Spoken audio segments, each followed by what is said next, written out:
Hello, my friends. Welcome back to Storyline English. Today, I want to tell you a story about a man who spent 27 years in prison, but never gave up hope. A man who could have chosen revenge, but chose forgiveness instead. His name was Nelson Mandela, and his story changed not just one country, but inspired the whole world. If you enjoy stories like this, stories that help you improve your English while learning about real heroes, please subscribe to this channel. Now, let me take you back to South Africa, to a time when the color of your skin decided your entire life. Nelson Mandela was born on July 18, 1918, in a small village called Mvezo in South Africa. His birth name was Rolihlahla, which means troublemaker in his language. And perhaps that name was right, because Nelson would spend his whole life making trouble for injustice. He grew up in the beautiful hills of the Eastern Cape. His father was a chief, a leader in their community. Young Nelson lived a simple life. He played with other children. He looked after cattle.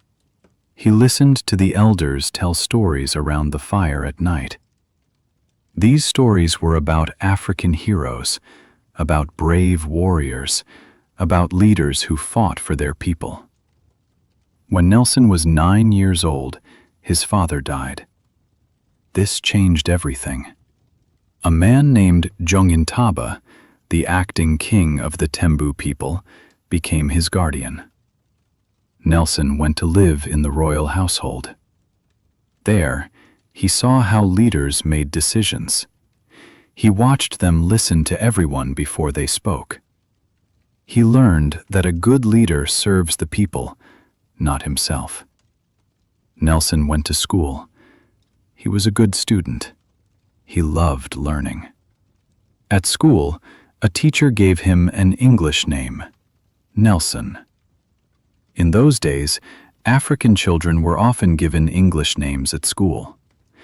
It was part of the system that said European ways were better than African ways.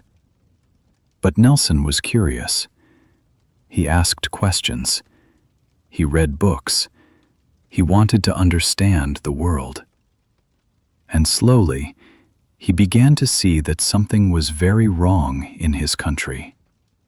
He saw that white people had power, land, and freedom. But black people, who were the majority, had almost nothing. They could not vote. They could not live where they wanted. They could not even walk on certain streets. This was called Apartheid. The word means apartness in Afrikaans, one of the languages in South Africa. Apartheid was a system of laws that separated people by race. It gave all the power to white people and took away the rights of black people, colored people, and Indian people. Nelson went to university. He studied at Fort Hare, the only university for black students in South Africa at that time. There, he met other young people who also questioned the system. They talked about freedom. They talked about equality. They talked about change. But Nelson was expelled from university because he joined a student protest.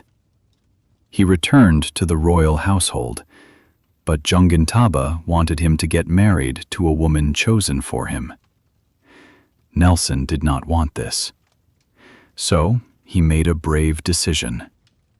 He ran away to Johannesburg, the biggest city in South Africa.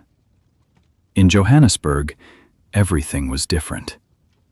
The city was huge, noisy, and full of energy. But it was also full of injustice.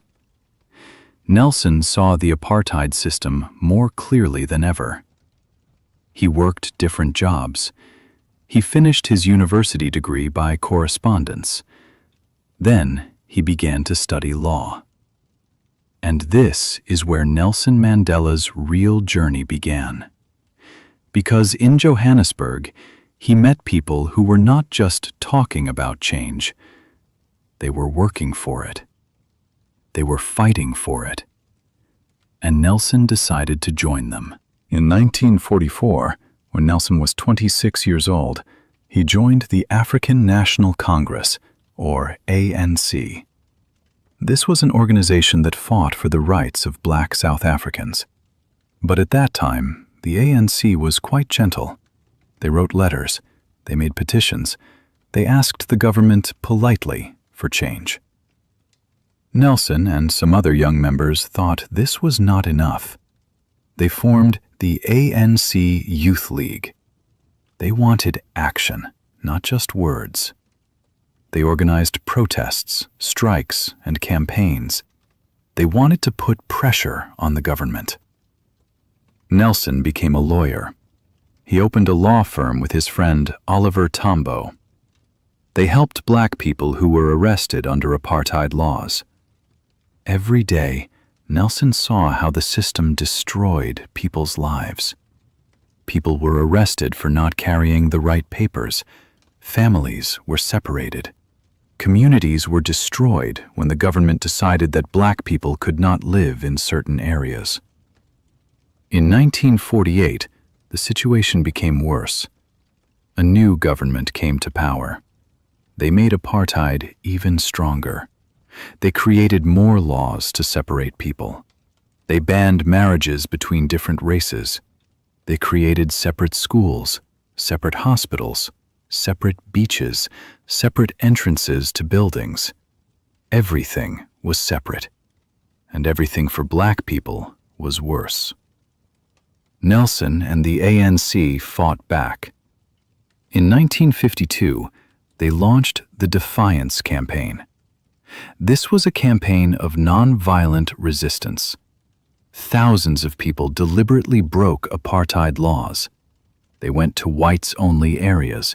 They refused to carry their passes, the documents that black people had to carry everywhere. They were arrested, but they did not fight back with violence. Nelson traveled all over the country, organizing people, giving speeches, inspiring hope. He became famous. People called him a hero, but the government called him a troublemaker. They banned him from attending meetings. They restricted where he could go. But Nelson did not stop. He could not stop, because he had seen too much suffering. He had seen mothers crying because their children were taken away. He had seen men beaten by police for walking on the wrong street. He had seen dignity crushed and hope destroyed. In 1955, the ANC and other organizations created the Freedom Charter. This was a document that described their vision for South Africa. It began with powerful words. South Africa belongs to all who live in it, black and white. The Freedom Charter said that everyone should have the right to vote. Everyone should have equal rights. The land and resources should be shared. The government's response was harsh. In 1956, they arrested 156 activists, including Nelson Mandela. They were charged with treason, which means trying to overthrow the government. The trial lasted 5 years. 5 years of uncertainty. 5 years of pressure.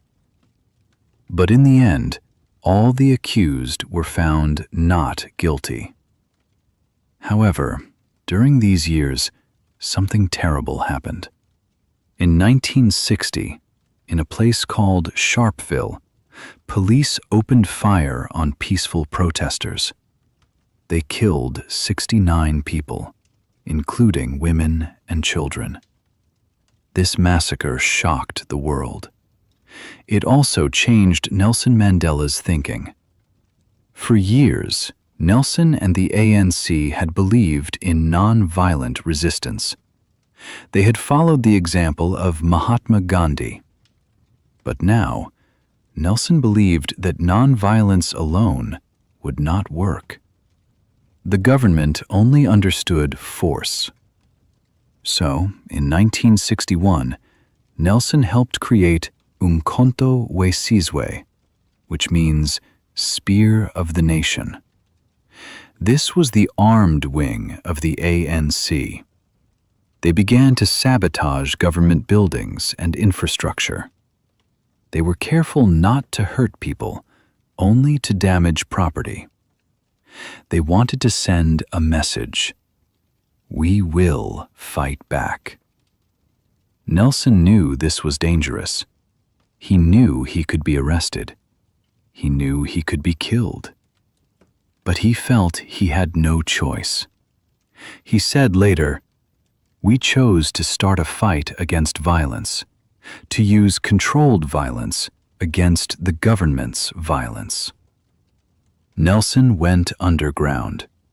He moved secretly from place to place. He wore disguises. People called him the Black Pimpernel because he was so hard to catch. He even left the country secretly to get military training and to ask other African countries for support. But in 1962, after 17 months underground, Nelson was arrested. Someone had betrayed him.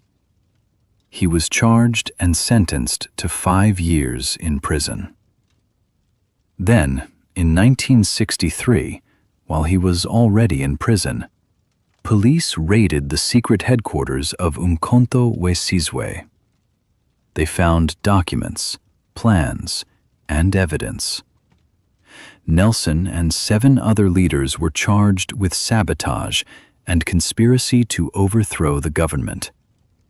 The punishment could be death. The trial was called the Rivonia Trial, named after the place where the leaders were arrested. It became one of the most famous trials in history. The world was watching. Would these men be sentenced to death? Nelson Mandela decided to speak in court.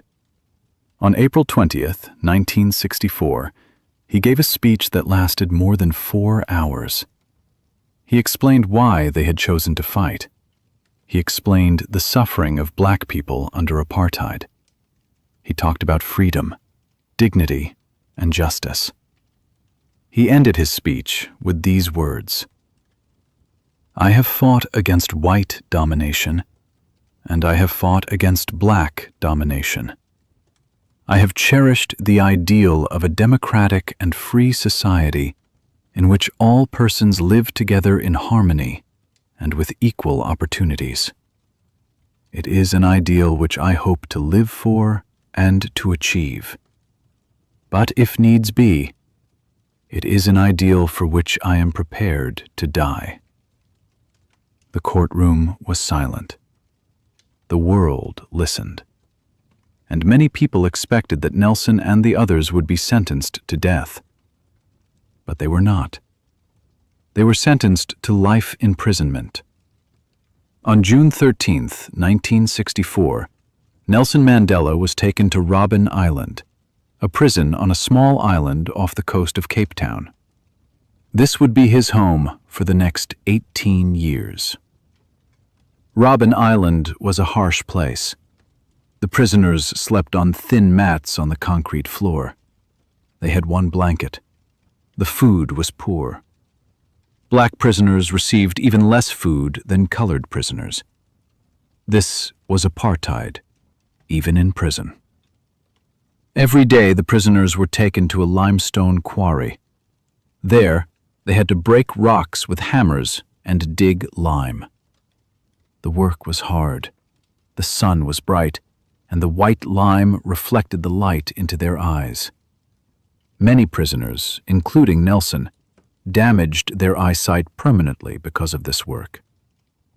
But Nelson Mandela did not break. He refused to be broken. He turned the prison into a place of learning. He studied.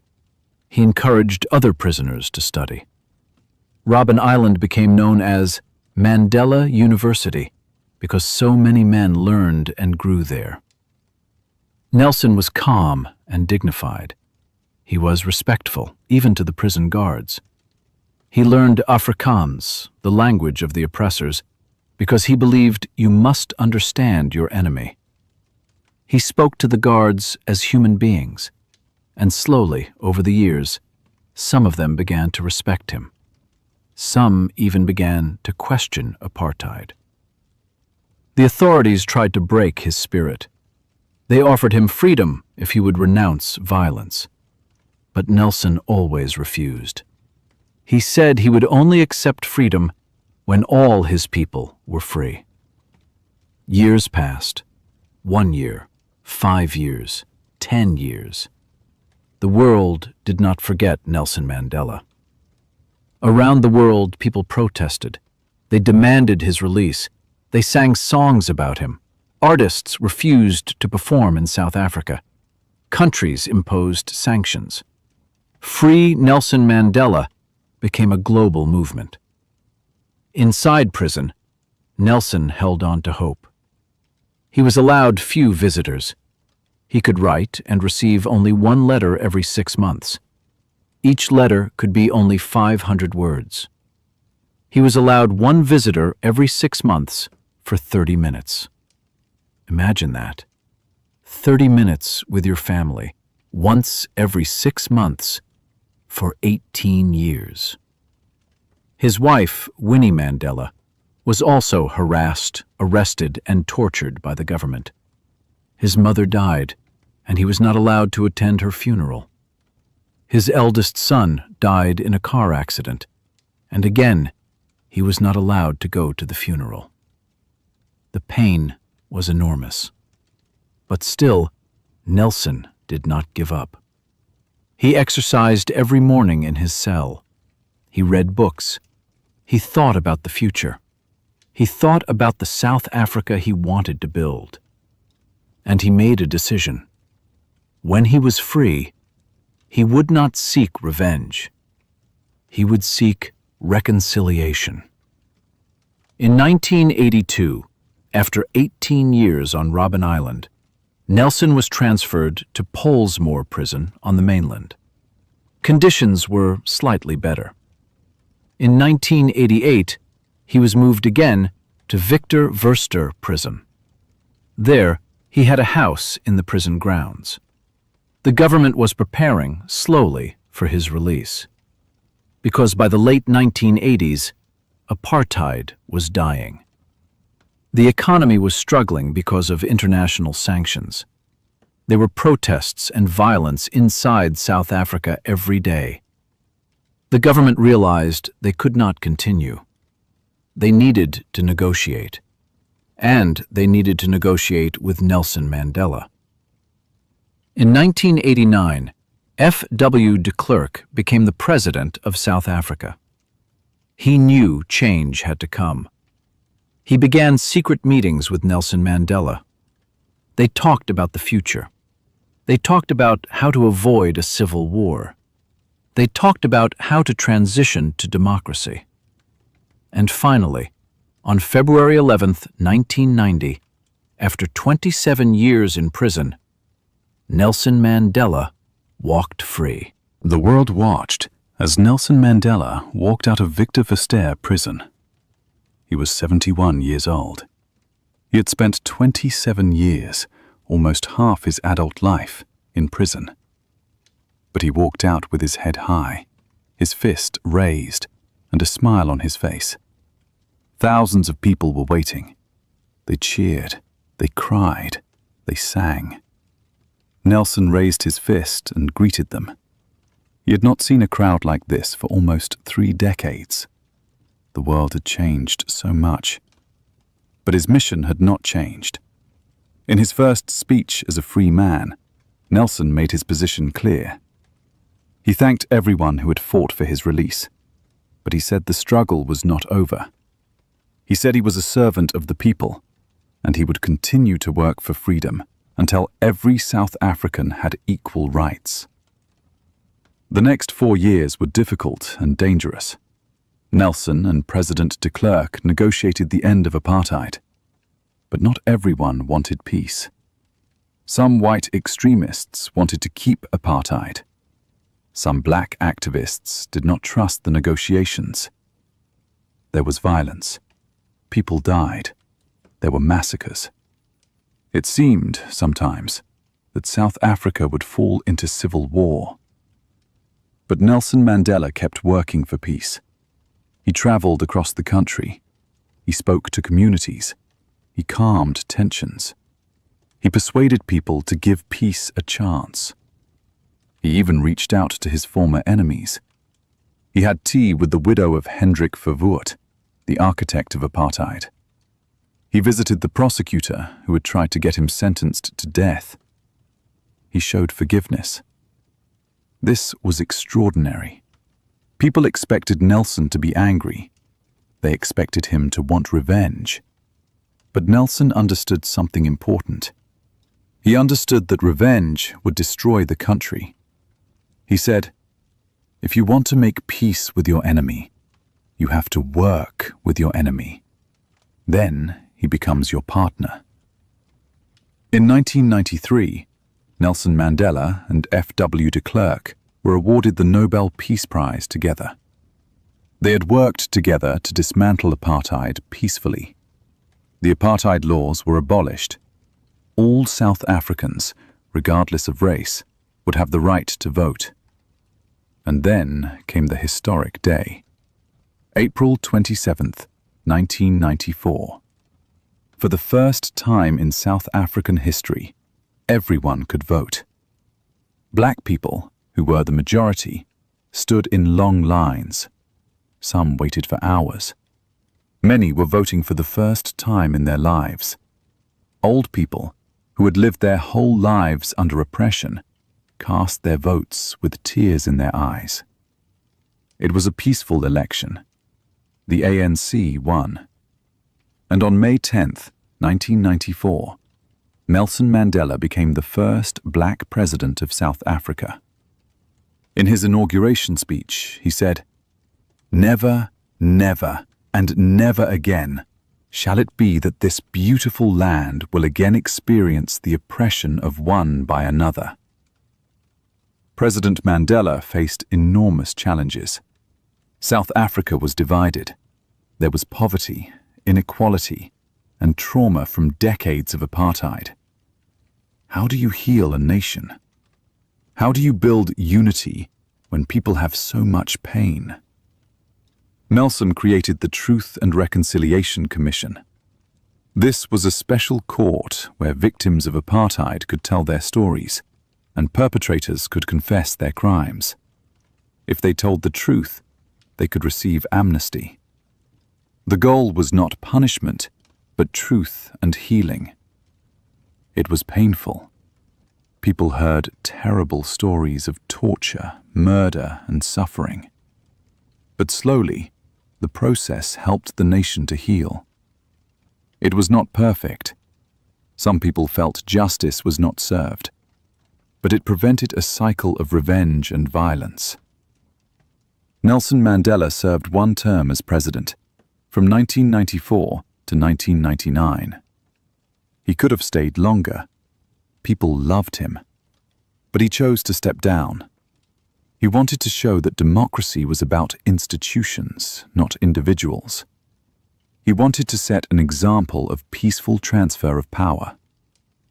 After his presidency, Nelson continued to work for peace and justice around the world. He spoke out against HIV/AIDS, which was killing millions in Africa. He worked to promote education for children. He used his fame to raise money for good causes. He became a global symbol of forgiveness, reconciliation, and human dignity. Nelson Mandela died on December 5, 2013, at the age of 95. The whole world mourned. Presidents, kings, and ordinary people paid tribute to him. He was buried in his childhood village where his journey had begun, but his legacy lives on. Nelson Mandela showed the world that one person can make a difference. He showed that you can fight for justice without losing your humanity. He showed that forgiveness is not weakness, but strength. He showed that hope is more powerful than hate. His life was not easy. He suffered greatly. He made sacrifices that most of us cannot imagine. But he never gave up. He never stopped believing in a better future. And because of him, South Africa changed. Because of him, millions of people live in freedom today. Nelson Mandela once said, "It always seems impossible until it's done." His life proved these words. The impossible became possible because one man, and many people with him, refused to accept injustice. So, my friends, this is the story of Nelson Mandela, a boy from a small village who became a freedom fighter, spent 27 years in prison, and then became president of his nation. A man who chose forgiveness over revenge and changed the world. I hope this story inspired you and helped you improve your English. If you enjoyed it, please give this video a like and subscribe to Storyline English for more stories like this. And I would love to hear from you in the comments. Tell me, which part of Nelson Mandela's story inspired you the most? Or you can simply write one word that describes how this story made you feel. Thank you for listening, my friends. Until next time, keep learning, keep growing, and keep believing that change is possible.